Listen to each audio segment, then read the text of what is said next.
School ছুটির সংখ্যা লাফিয়ে বাড়ছে বিজেপি শাসিত মধ্যপ্রদেশে। গত 5 বছরে সরকারি স্কুল ছেড়েছে প্রায় 4.5 লক্ষ পড়ুয়া, এমনটাই জানা যাচ্ছে। আর এই বিষয়ে আরো বিস্তারিতভাবে আলোচনা করব। আমাদের সঙ্গে টেলিফোন লাইনে রয়েছে আমাদের প্রতিনিধি সত্য সুন্দর ভট্টাচার্য। সত্য সুন্দর, ঠিক কি কি কারণ এই যে স্কুল ছুট হচ্ছে পড়ুয়ারা? দেখো, এটা যথেষ্ট উদ্বেগের বিষয়। তার কারণ হলো মধ্যপ্রদেশে এই একেবারে উপজাতি ছাত্রীবাস, সেই ছাত্রীবাসের অবস্থা এতটাই খারাপ যে সেখান থেকে কিন্তু স্কুল ছুটের সংখ্যা বাড়ছে এবং যে পরিসংখ্যান উঠে আসছে তাতে 2019-20 শিক্ষাবর্ষ এবং তারপরে লাগাতার 2023-24 শিক্ষাবর্ষ এই গত 5 বছরে দেখা যাচ্ছে প্রায় 4.5 লক্ষ পড়ুয়া তারা স্কুল ছুট হচ্ছে।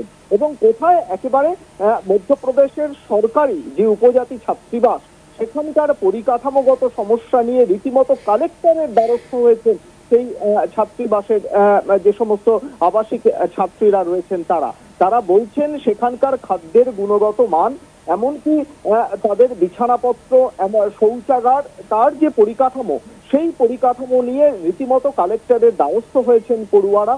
এবং সেখানে সেই খাবারের গুণগত মান কি সেটা দেখাতে রীতিমতো সেই চাল, ডাল, এই সমস্ত খাদ্যশস্য যেটা তাদেরকে দেওয়া হচ্ছে এই হস্টেলে বা ছাত্রীবাসে, সেই সমস্ত জিনিসও কিন্তু তারা কালেক্টরের সামনে তুলে ধরেছেন। ফলে এটা যথেষ্ট উদ্বেগের যে মধ্যপ্রদেশের মতো বিজেপি শাসিত যে রাজ্য সেইখানে যেভাবে লাফিয়ে লাফিয়ে স্কুল ছুটের সংখ্যা বাড়ছে এবং তার মূল কারণ হয়ে দাঁড়াচ্ছে যে সেখানে বিজেপি সরকারের পরিকাঠামোগত সমস্যা, এবং সেই সমস্যাটি কিন্তু তুলে ধরেছেন এই আবাসিকের ছাত্রীরা।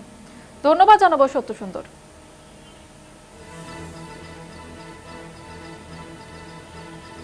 যেমনটা আপনাদের জানাচ্ছিলাম, মধ্যপ্রদেশে প্রায় 4.5 লক্ষ পড়ুয়া তারা স্কুল ছুট, এমনটাই জানা যাচ্ছে।